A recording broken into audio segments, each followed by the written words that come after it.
Welcome to the Wonder in the Weeds podcast. We are doing Take Two with Carla Bernberg about AI, and we wanted to talk about Take Two because it wasn't perfect.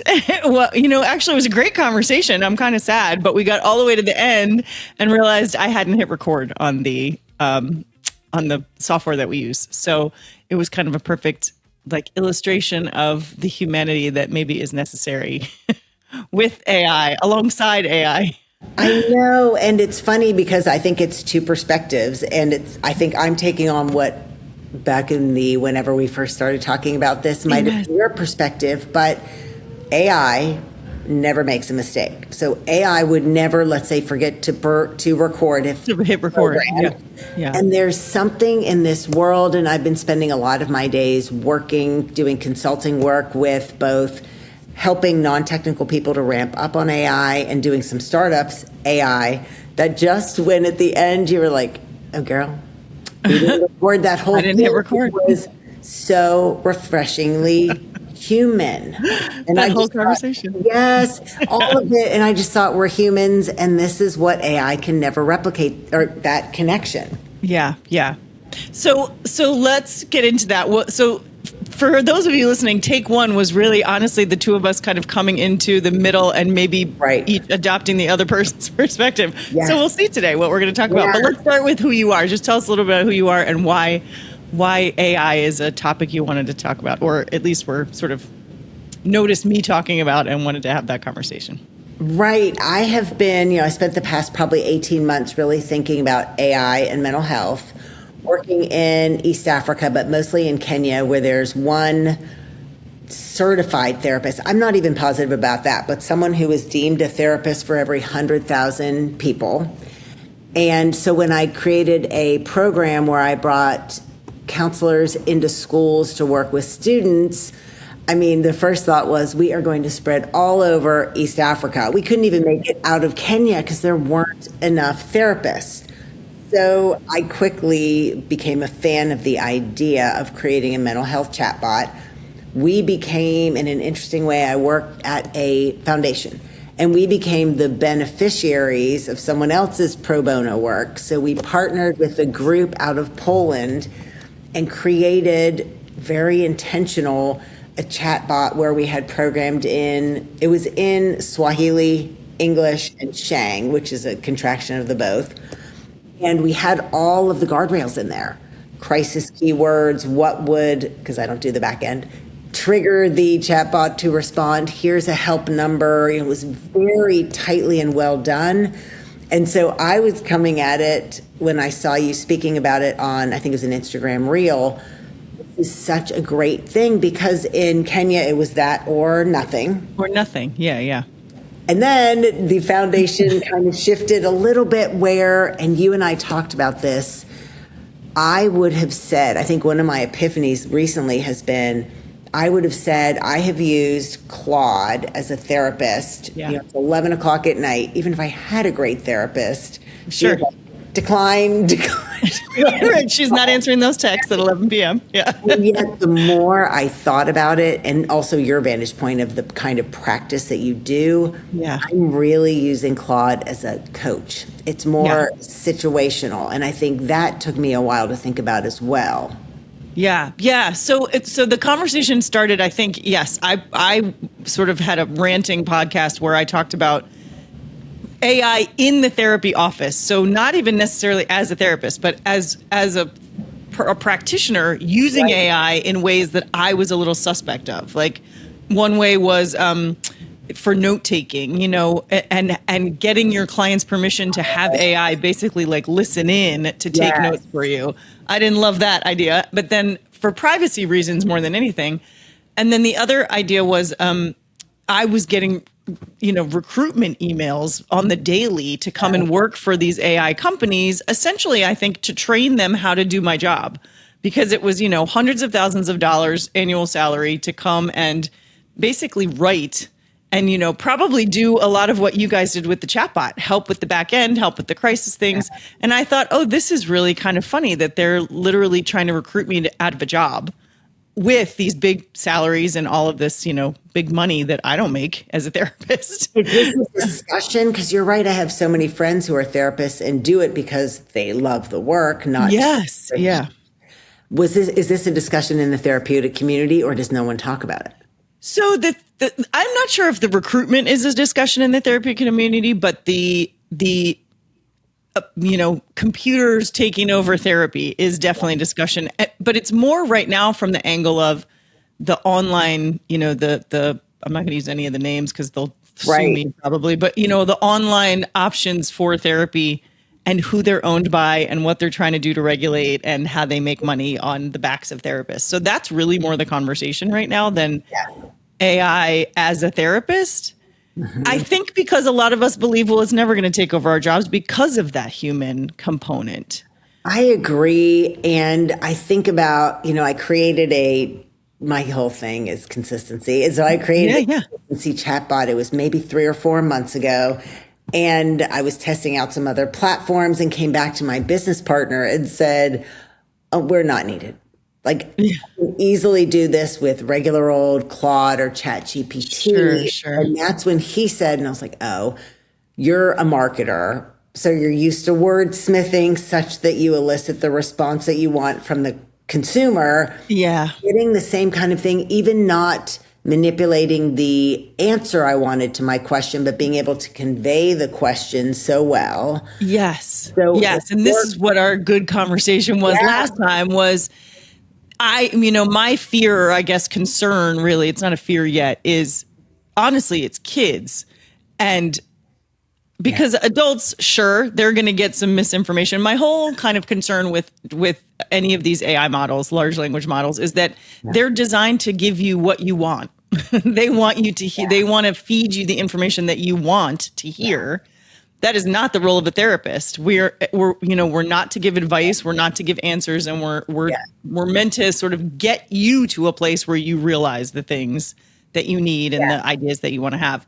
And that's not the purpose of a large language model. They are just to take it in, learn you, and feed it right back to you. And so, the thing that the kind of revelation you and I had was, it works for you as a consumer, as a coach or a therapist, because you know how to ask it not just what you want, but how to ask it in a way that it doesn't just feed you an answer that you want. It feeds you a real helpful answer. And I wonder, I think the answer is actually, I don't know, because I can't read the future. I was going to say, I wonder if it will ever get to a point where a short sentence, not crafted super well, can get us the response we want.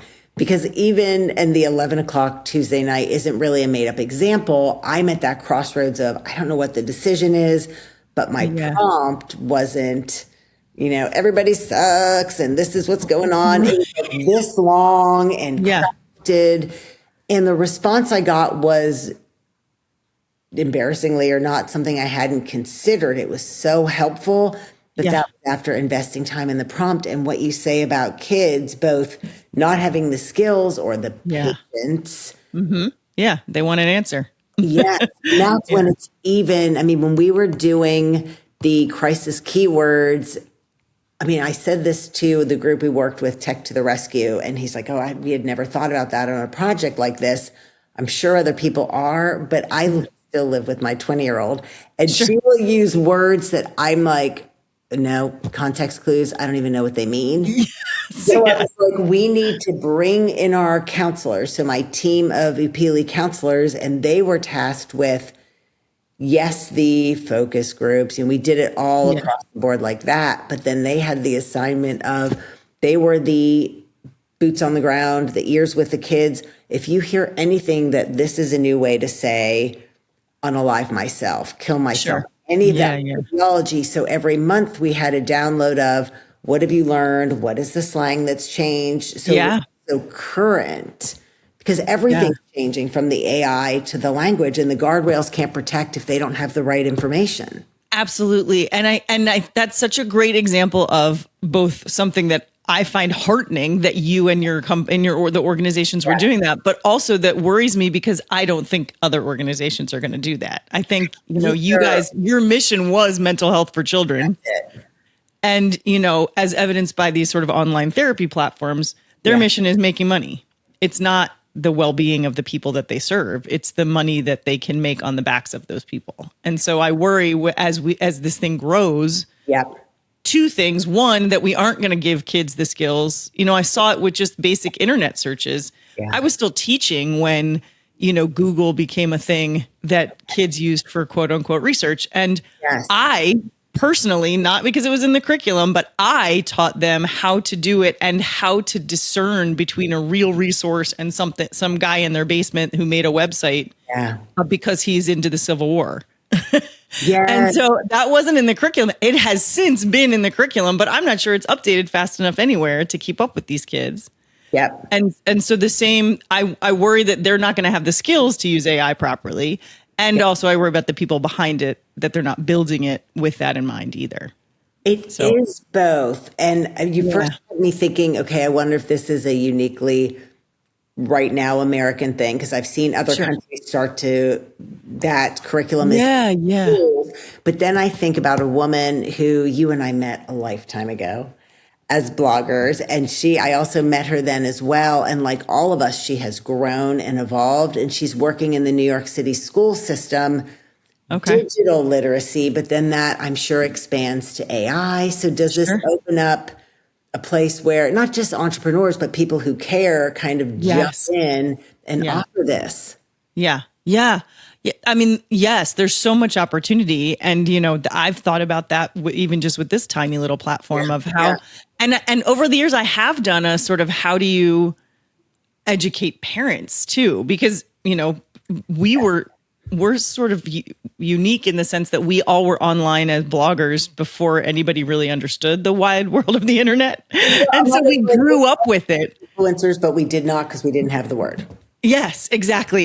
We weren't influencers then, or, we weren't called that then, but we also were there for the rolling out of TikTok and the rolling out of Instagram and the rolling out, and Snapchat and all the other things. So I felt like I was, for the most part, like a step ahead of my kids, only a step, but a step ahead of my kids. And a lot of parents were just totally overwhelmed by it. And I can see the same thing happening now with AI, because with social media and the internet, to some degree, you can keep them away from it. That's it. Yeah. But you can't anymore, it seems like, with AI, especially now. I mean, schools are using it. It's in schools, it's getting, and I'm not so extreme that I think there's no place for it. Right. Like everything, I was on the train with all the social media rollouts too. I just think there needs to be guardrails, and I don't know that there are, or that we're building them in.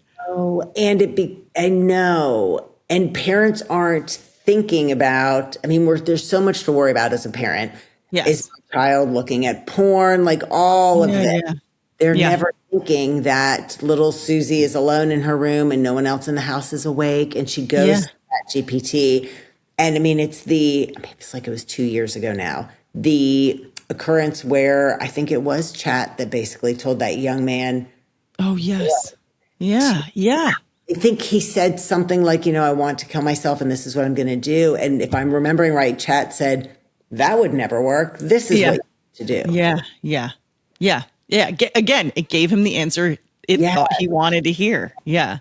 And that is an extreme example. And I think there's all these other ones on the spectrum too, of just, right now I hate my mom because she won't let me go to this thing. Or I see all the other girls in the 7th grade at a party and I'm not invited. And so it sort of, it doesn't give you sort of violence as an answer, but it feeds into those insecurities and those I'm left alone and all of those things. You don't have the perspective of another human being to say, what I'm hearing you say is that you're really feeling alone and left out.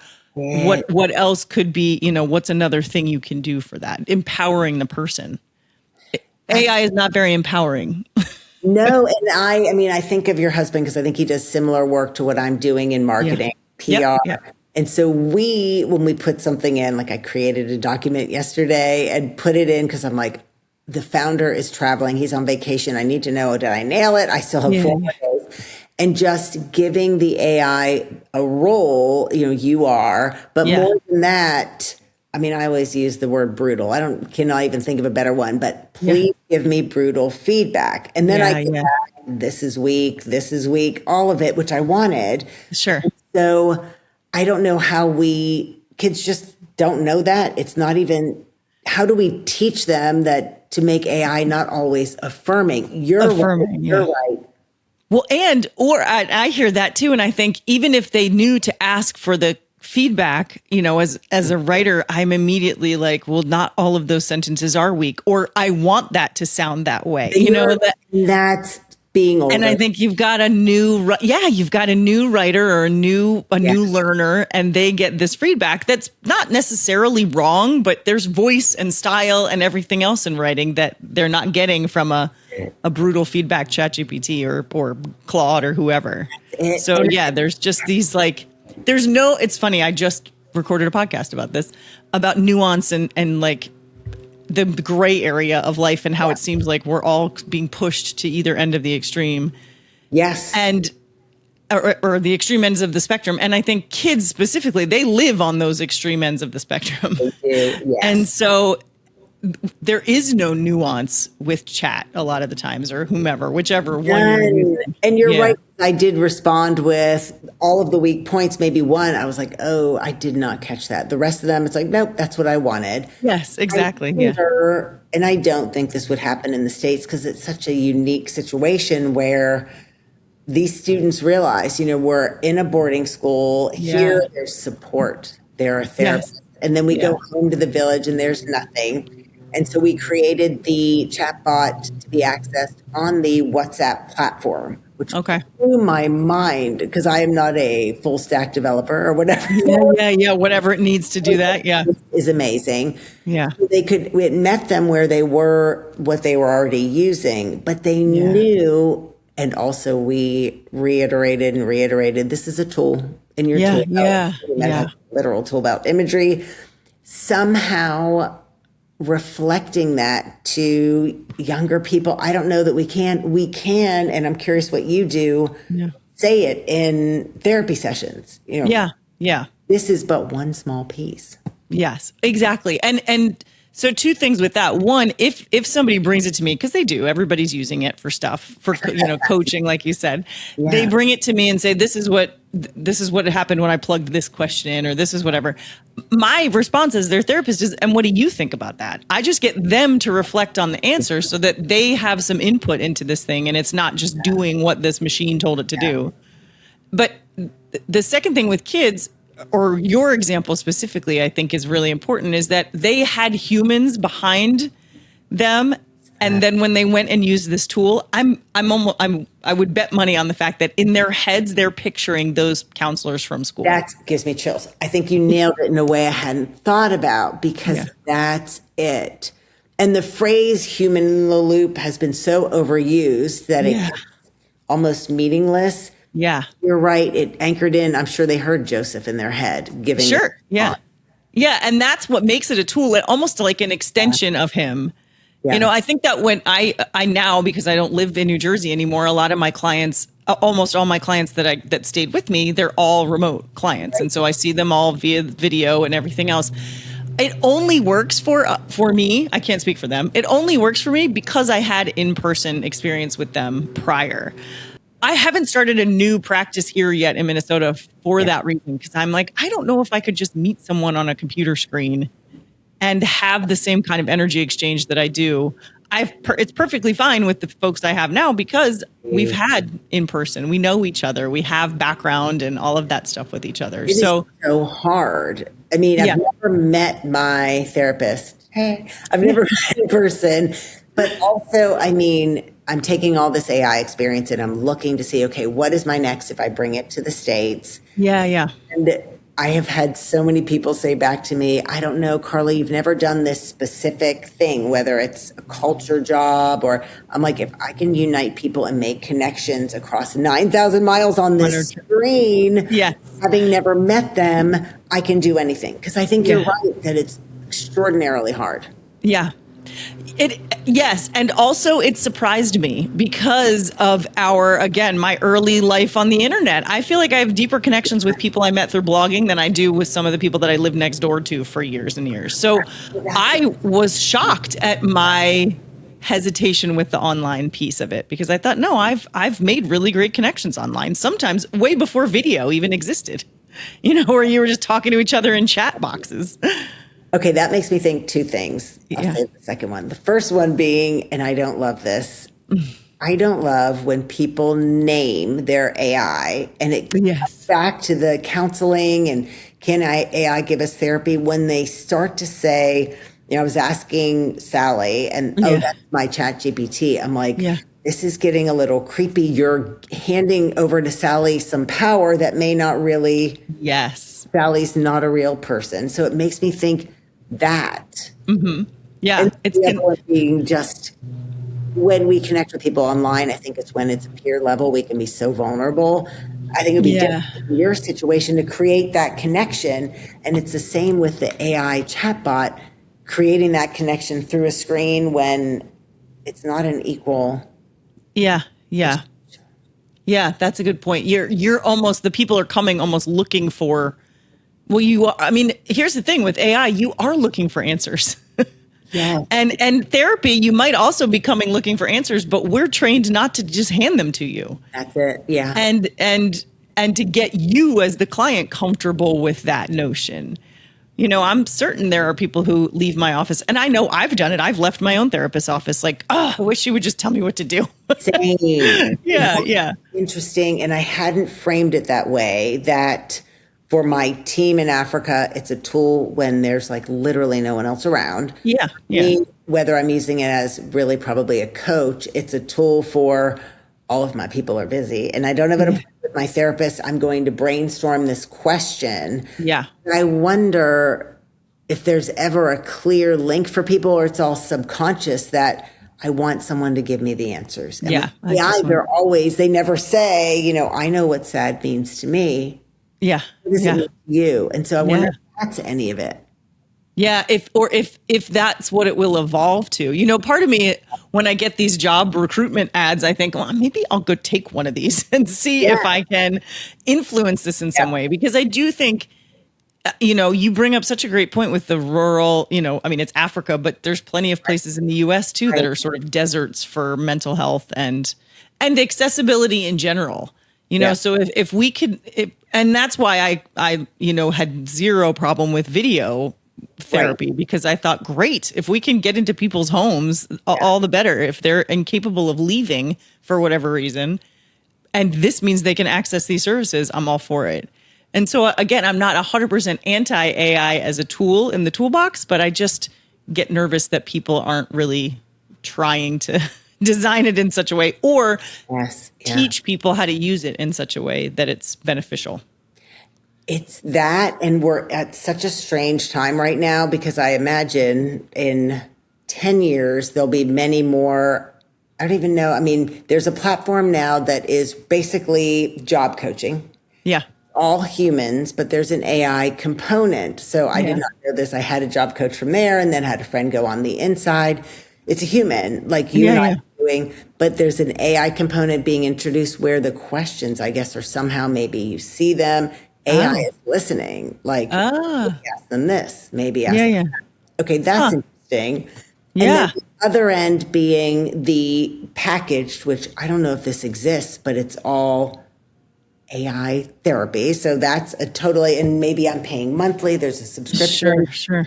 And at this end is ChatGPT. Will we evolve to a point where there are really good AI therapy platforms, whatever good means, so that people don't use Claude or Chat. Right. Whatever on their phone at the time.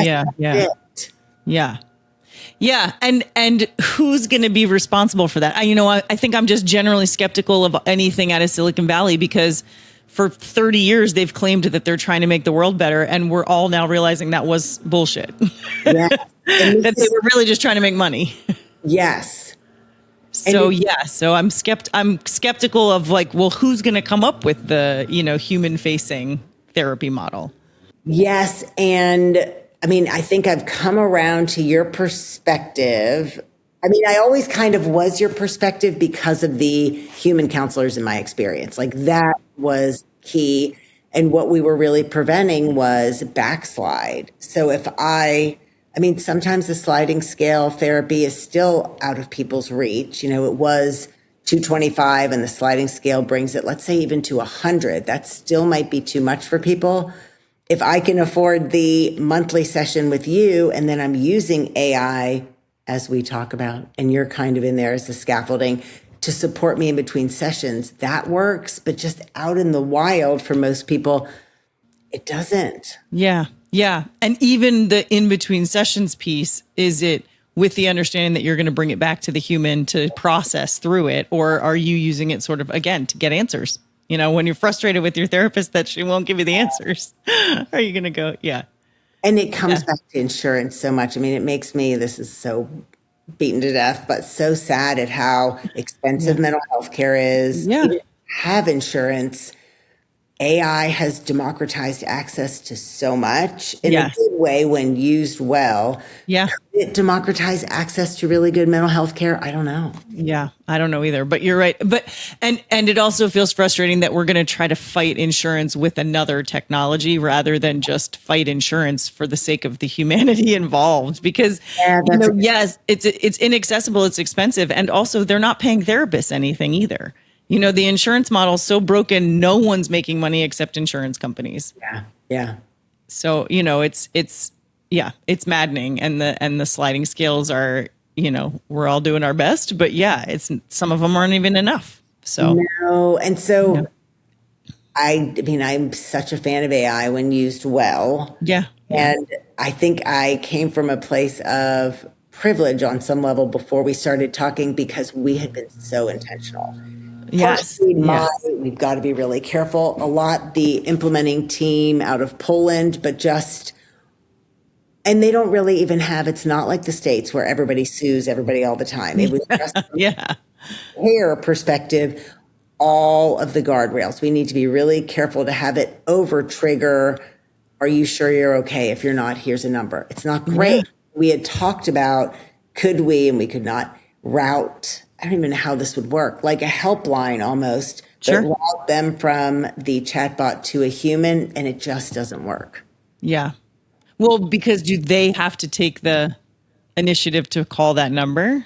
They do. And even though there's less privacy focus as a continent, as a human, I want it to be private. So I need to know, and this was when we did the focus groups, they were very much like, I cannot believe this works so well. And it's giving me answers to a lot of, now I can't think of the phrase I want to use, so I'm just going to say sex, reproduction, those kind of things. They have no one to ask. Yeah. It was information they couldn't get other places, like struggles they were having. But having a person there to answer, somebody would have to be following the conversation. Hard stop for the users. Before we hit privacy. So it trusts that this person will get the number and call. Yeah. Well, and you know, that's another point I thought about earlier and never said, you know, and it's funny, I was just listening to a podcast that was dismantling the book, The Body Keeps the Score. I don't know if you're familiar with that book, but I have not read it, and I've not read it. Oh, don't. But it tells me you must. Yeah. Oh, yes. A lot.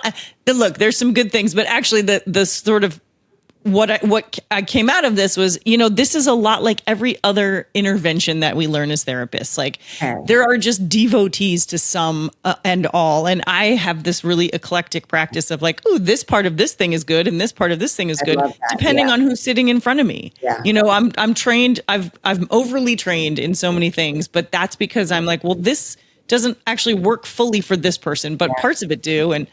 And so I think what happens is people, like in any situation, they see results from something, and so that becomes their thing, and that, you know, their CBT or their DBT or their whatever.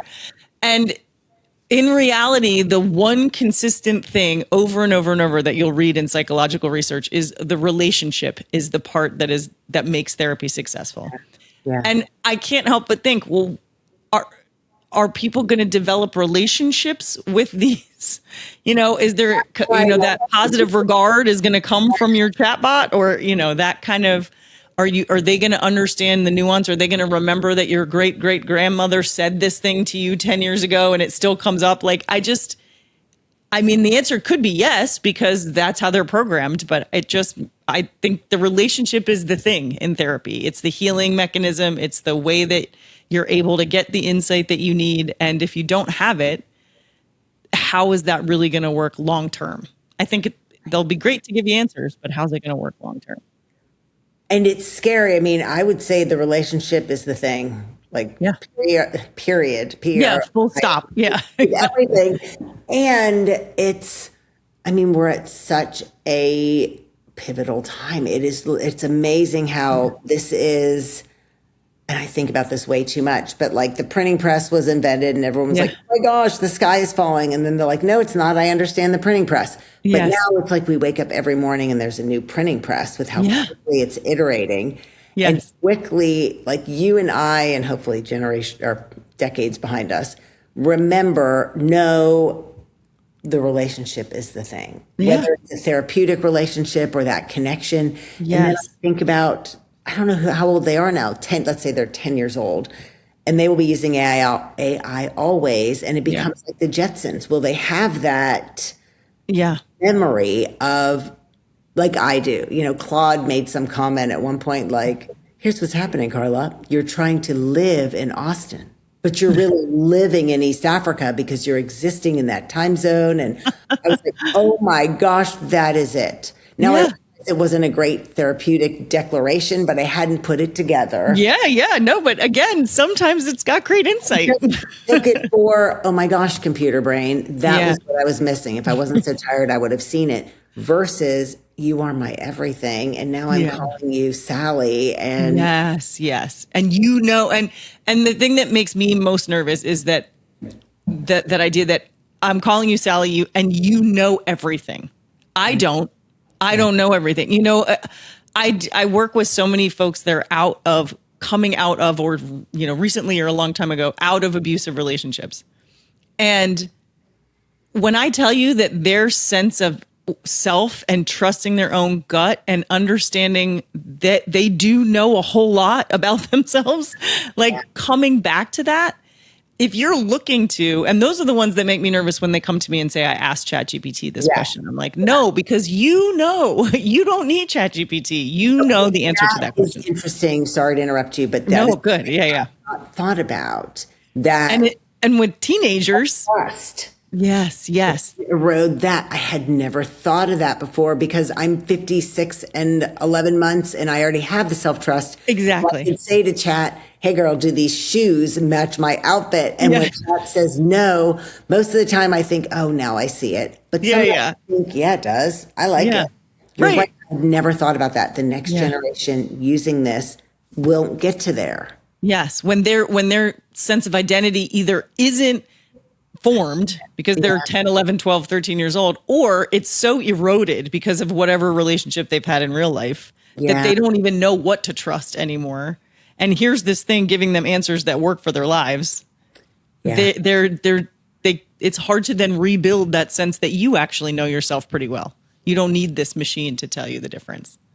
Sorry, I'm waving to a kid. No, I love this. And so I'm going to overshare because it was a great parenting moment. And there are so oh, I love that. At one point, I can't remember what it was about, but Emma said, I don't know. You tell me what I do in this situation because you know me better than I know myself. Yeah. Of course, I was like, that's not true. But then I thought, you trust me. And she was little and we talked about how she knew. Yeah. But I hadn't thought about that. And it builds a generation where they don't have that self-trust. Yeah. I already see the panic when Claude is down or ChatGPT. Right. Because people are losing the self-trust in their work. Like, oh, can I do this? Yeah. They would take it to AI. Yeah. Yes. I mean, that writing example is so perfect. I sit and write, and now it's just baked into everything. So I'll sit and open a Word. I purposely open a Word document because I'm like, if I do it in Google, it's going to give me 85 suggestions because Google now is all.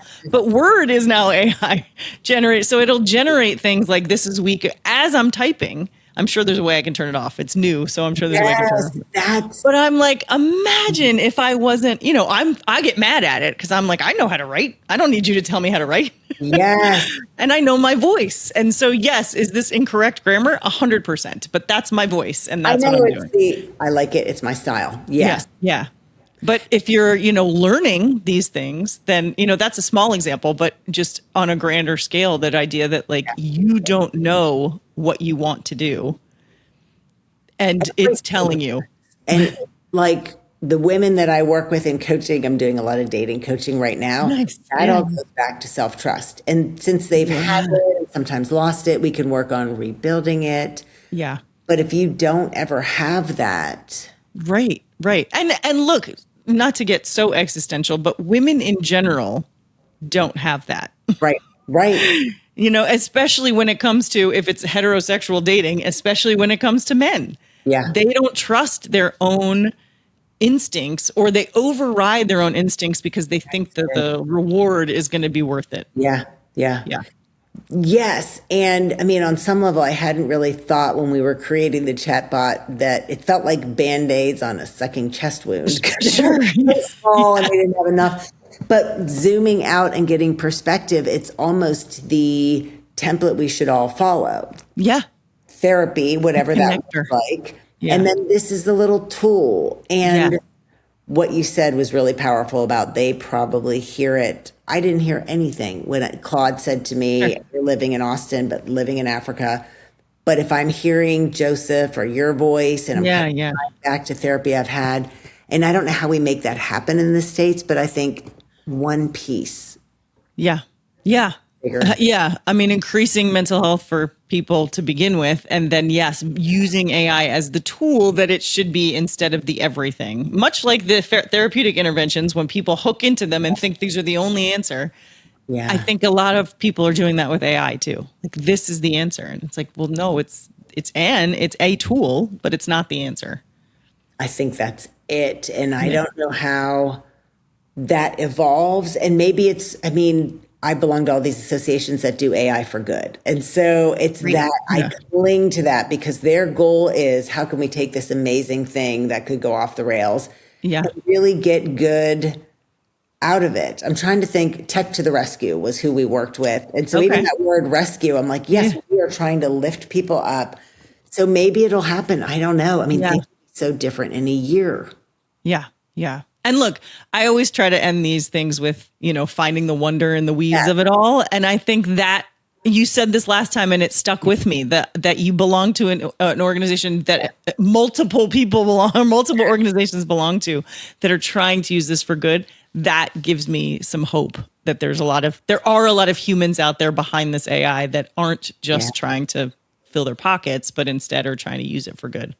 Because it is the access. I mean, I have no idea if I'm using this word wrong, but I love it and I use it every day. That the democratization that just feels right. Yes. Just the access to someone in the moment to give me a little bit of mental health support if I'm in a rural village and there's no helpline. Yeah. But we need to be so careful with it. And that's what these groups are doing. Yeah, which is wonderful. And we didn't even get into this. This could be a whole other podcast. But the fact that you used it with people from that community, building it with you, so that it wasn't, like the white Americans coming in to save the Africans.